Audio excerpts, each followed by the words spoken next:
Well, hello everybody. This is Brian Stiegel, owner of Kids Corner Studio and studio co-head for Area 505. And today I'm going to bring to you this tutorial on my process on this little trick that I found where you can use Avatari's FaceGood to enhance and change and correct things from Epic Games MetaHuman Animator. I mean, MetaHuman Animator is awesome, but it always has this thing where the expressions can be pushed a little more, and when doing with the iPhone, there's some flaws that are obviously wrong. And to change these manually is frankly a pain. So I discovered this little trick where you can use that data from MetaHuman Animator, bring it into Avatari's FaceGood process, and use the data to train profiles in Avatari. Now, before we get started on this, there's something that I want to point out.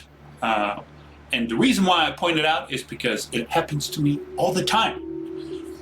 Since I'm so used to working with 60 frames per second all throughout, one thing that I always forget is, especially with the iPhone, although the footage is 60 frames per second, the animation that it produces is only 30. So when you export it out, it's at 30 frames per second, but here you are doing everything in 60 in the tracker, and of course it's not going to work. So before you do anything else, if you're working with an iPhone, make sure you bring that footage into something like DaVinci Resolve, change the frame rate to 30 frames per second, and then we can do all this process. So now that we've said that, let's go ahead and get started. So here we are in Unreal Engine, and I'm not going to go into a lot of detail right here because I'm assuming you already know how to do this, but I just want to show one little thing that I like doing, especially with iPhone footage, to export some of the data that I like to have in Maya. So here you have your sequencer. You already got your animation baked to a control rig for the face. But one little trick is that if you make the skeleton, the regular MetaHuman's skeleton, if you make it compatible with the face archetype skeleton from MetaHuman, then you can also then use the animation files that have your head and your neck animation from the face in the body itself. And if you go ahead and you bake this to an animation sequence, you can then export that out and bring it into Maya to have that neck and head animation. There is a little step in between that you have to do, and that is going to be that you're going to have to bring that into Motion Builder to edit that. So for this tutorial, we're going to go ahead and export those out. I already did, so I'm not going to show you that, but now we're going to go into the step into Motion Builder. So here we are in Motion Builder, and here's a file that I exported out from Unreal Engine. And as if you notice, the body has some movement, and you really can't tell right here, but these nodes right here, which are the neck nodes and the head node, that's really where the animation's at. Now, to bring this into Maya, it took me a little bit to figure this out. But in Maya, there's a set of nodes that are called the same as the bones, but they have an ending on them of _DRV. And these are the ones that actually move that MetaHuman that you exported out from Bridge or whatnot. Those are the ones that actually move that part of the skeleton. So one of the things that you need to do is you can come into Motion Builder and rename the bones to match that. So it'd be like spine _04 _DRV and so on and so forth. Now, I know not everybody has Motion Builder, but if you export from Unreal in ASCII format, then you can bring it in something like WordPad, look for those nodes, and rename them. So this is a very important step, because then it will bring in that data into your MetaHuman in Maya. And I like having that specifically for the iPhone, because then that way you can really tell better what different movements are and the eye lines and stuff like that. So that's a little tip, but that's really all you need to do here. So from here, let's go into Maya and also the tracking process and FaceGood's Avatari, or Avatari's FaceGood, sorry. So here we are in Avatari's tracker application, and we're going to spend a little bit of time here, but really and truly, we're not going to be doing much because there's only a couple steps that you really have to do here. But I'm going to show you some of the different features of this tracker. So the first thing that we're going to do is we're going to come up here and we're going to create a new project. So in here, you put in the path where your project's going to be. You're going to go get the video that you previously edited to 30 frames per second, which I have right here, and we're going to bring that up. For now, we're going to ignore this where it says AI, and all we're going to do is we're going to come in, we're going to put a name right here, and let's say Brian MHA Tutorial. And then we're going to click on this little plus sign right here. And what this is going to do is going to bring up this window that has all the different tracking templates that are provided with FaceGood's tracker. If you have a free version, and you can do this whole process in the free version, there's just a few features that you're not going to have, which are the AI databases for the tracker and then the auto-pose databases in the retargeter and Maya. But you can do it. I've done it. Then you have these other ones, which is AI04 and AI05, which are the ones that come in the subscription versions of Avatari's FaceGood. And the one that we're going to use today is AI05, which has a lot of tracking points and is really, really good. And it doesn't matter if it's static footage from an iPhone or an HMC, DSLR, whatever. It is a fantastic tracker. The only thing is that it is a little slow. So we're going to go ahead and select that, create our project, and here we go. So this is the main window, and the features of the face are divided into 4 groups with the AI05, which have your brow, eye, mouth, and nose, which later on in the retargeter, we're going to have to tell it which controllers from your character belong to those groups. If you come up here and you click this little icon right here, it will show you all these different tracking points. So all we need to do really right here is we're going to come up here to this first button, this first icon, which is for the automatic tracker. Now, one thing I have to note, with Avatari's auto trackers, it's either auto track or manual track. So if you go with an auto track and it doesn't do things right, and then you start laying keys, from that moment on, you need to just use manual keys. So you want to do this in a way where, frankly, the whole purpose for this is so that there's the least amount of effort on your end. So if you're using AI05 and you notice that there are some things that are not quite coming out right because of lighting or other things, then what I recommend you to do is go into something like DaVinci Resolve, and in the case of this video, was something that I did to kind of boost like the gain and the gamma and stuff like that to be able to get a better track. But otherwise, you just want to use the automatic tracker. On the other templates, although they're good and they're fast, I find myself always having to use manual tracking. So in this case, we're just going to come up here. We're going to go to the auto tracker. On this 30 frame per second video, it's going to take about 15 minutes. On the 60 frames per second version, it took me about half an hour. So that time is going to depend a lot on the length of your footage and what frame rate that you're using. So I'm going to advance this just a little bit so that you can see how it's starting to track. And I'm going to pause and come back when it's done. So here we are, it's done. And as you can see, it is tracking pretty darn good. And so here, all we need to do now is we're going to go ahead and export this out. so that we can use it in the next step, which is where I'm going to dedicate the lion's share of the time, and that is in the Maya plugin for the retargeter. So let's go ahead and we're going to export retargeter. These other ones are for other things that at some other further date I'll have a tutorial on. But right now we're just going to export it. It's going to come up with some settings. Don't worry about them. Just say export, save it out, and now we're going to go into Maya. Catch you there.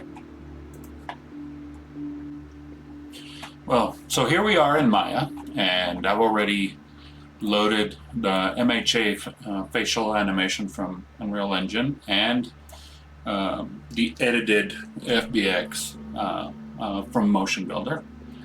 And as you can see, you've got neck motion and face motion, and it looks pretty good.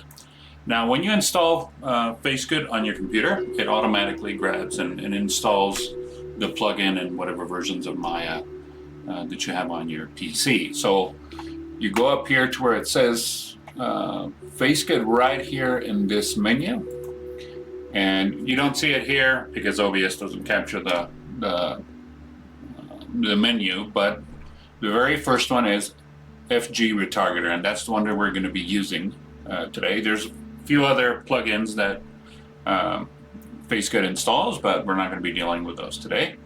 So when you click on here, it takes a little bit, but then you're going to have this window that's going to come up for the FaceGood plugin. Like I say, it takes a little bit, and there we go. So in this plugin, you have where you can import, where you can export the retargeter that you have right here, and also you can export the database once you have it built up of the auto pose. So we're going to go here, import, and open the retargeter that we generated from FaceGood's tracker. And when you do that, you can see here that it's got the same groups that you had in the tracker when you exported it. The different tracking templates have different groups, and you even have the ability to create your own groups in the tracker, but that will be the subject of a different tutorial. So you have all 4 groups: brow, eye, mouth, and nose. And now what you need to do from here is you need to take your controllers and associate them to each one of those groups. And that is as easy as just selecting your controllers here, and then clicking on the button that says update, and that will add the different controllers into that group. And you do the same thing for eye, mouth, and nose. Now, please note, be very careful when you do this to make sure that you include all the controllers that are supposed to be in there, because once you create it and you add a name to it, you won't be able to add those in later. You'll just have to create a new one. So I've already done that here, and I call this AI05 MetaHuman, and I recommend that you name it by the tracking template that you used, just for easy reference, and what is your character. And that way you can reuse this one the same time every time because it's the same rig. Now, when you load this plugin, it also loads this, which is the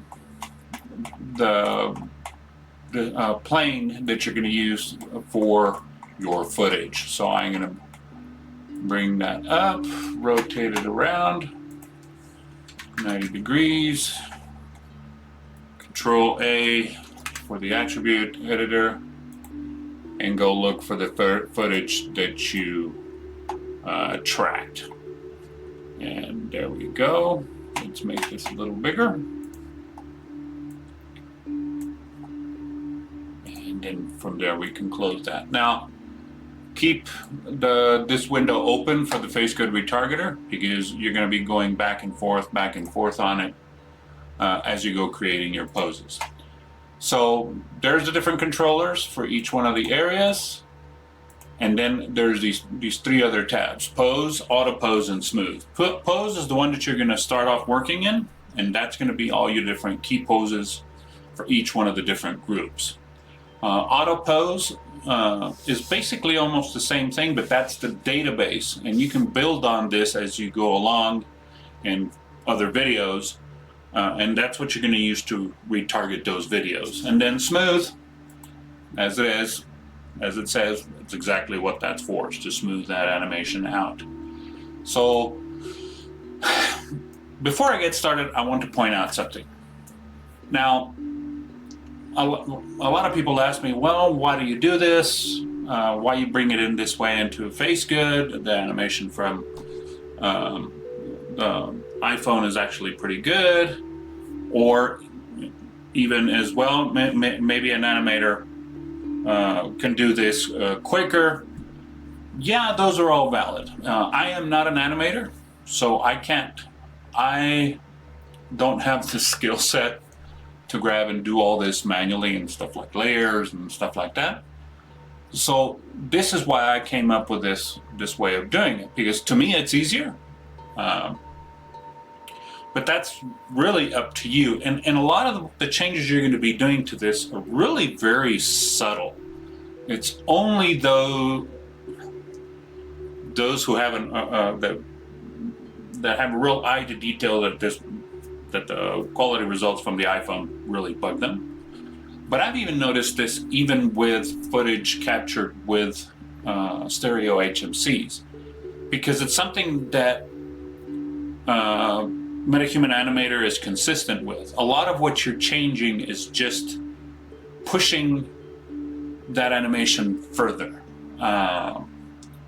So that's why I came up with this. So keeping that in mind, it's going to be several hours of work for very small changes. But the advantage too is that you build up a profile that you can use over and over again. So there's advantages and disadvantages. So I'm going to leave that to you, however you want to do that, whatever your reasons are. And there's several different ways that you can start this off. Because the purpose of this is, right now, and what we're going to do with the poses is, you basically want to capture enough of them to recreate the MetaHuman Animator data by using it as a base. So you're going to have to lay enough poses to keep the data that you have and then do changes to it. So however you decide you want to do this, and how many of those keys you're going to require to do this, well, that's partly experience. So I like starting off from the very first zero pose and add that on there to start off with. Now, if you notice, each one of the areas is checked off, and that means that it's active. My recommendation is that you work section by section. And then make sure that you only have the section that you're working on active when you press the start button, because having them checked means that each one of those is going to go ahead and retarget it. Until right now, if I retargeted the eye, well, then it would overwrite all of this and destroy the data that's there. Now, at any time when you're going on this, if you decide you make a mistake, you can always delete poses, and you can even grab and re-import that MHA data all over again and start all over, and that won't destroy what you've already done. That's just bringing it back in. You've already, in the plugin, you've set those keys, so you're not going to destroy that. So you can just start off by going to the different major poses and adding those in there, and you're just going to go on down the line. As this is footage that was captured on a static handheld, it's going to be a lot more complex. And since it's 30 frames per second, you're going to need, as I mentioned before, you're going to need a lot more of these poses to accomplish the same results. So I forgot to do the number 0, and so just keep on going like this. Now, once you get to a certain point, where you feel that you probably have enough of these. And with the brows, usually you don't need as many, maybe between 15 and 25 of these will be sufficient. Then you can select them all by clicking right here where it says all and add them to auto pose when you're finished. So my process is, like I say, is do your keys, you do a retarget, and you go back and forth until you feel like you've got what you need. Then you add them to auto pose, and then you go to the next section. And then that's the way you go. You just keep on going down the line. I'm going to go ahead and do this, but I'm not going to show you that process because I've basically shown you everything you need to know at this point. And I'll be back when I'm done. Okay, we're back. I'm not 100% finished, but I'm probably around 90%. And I really think I'm gonna leave it right here. But there's a few things that I forgot to mention. One of the things that I recommend you do is, first of all, that you, as you go finishing each section, that you go and you export out and you save your retargeter. The reason for this is that way you always have something to come back again later if you decided you wanted to change things. And it's kind of the progress of how you go. I mean, save it out as your character brow, and then brow plus eye, etc., etc. That way you know at what point you got, because you never know when things are going to crash or burn, or lunchtime comes around and you go and there's a power outage and your PC goes off, and that way you can always return to things later. So that was one thing that I had forgotten to mention as I was doing this. So here I ended up with quite a few more than what I thought. 31 for the brow, 55 for the eyes, 125 for the mouth, of course, but that's the one that you're going to get the most of, and then a few on the nose. And I'm going to show the side-by-side right after I'm done right here. But this is basically the process that you follow when bringing this in to FaceGood. And as I mentioned many times before, the advantage of this is that now you have this that you can reuse over and over again. And sometime later I'm going to capture some more videos like this handheld so you can see that this can be used over and over again. But that's it, really. So I hope this tutorial was informative, that you can find some value in it. And if you ever have any questions about FaceGood, you can reach me at the email down below. You can also message me on LinkedIn. And if you're looking at adding FaceGood to your pipeline, I'm the person to talk to. So thank you very much for watching, and see you next time. So, hi there. So this is an intentionally poor capture with an iPhone with MHA, because I'm going to be bringing this into FaceGood to clean up. So I just wanted to do this capture, which is very bouncy, very ugly, to kind of just test it out and show how you can really improve things when you bring it into FaceGood. And this will help with the handheld, but it could also be with a static or with an HMC version of the iPhone. So stay tuned.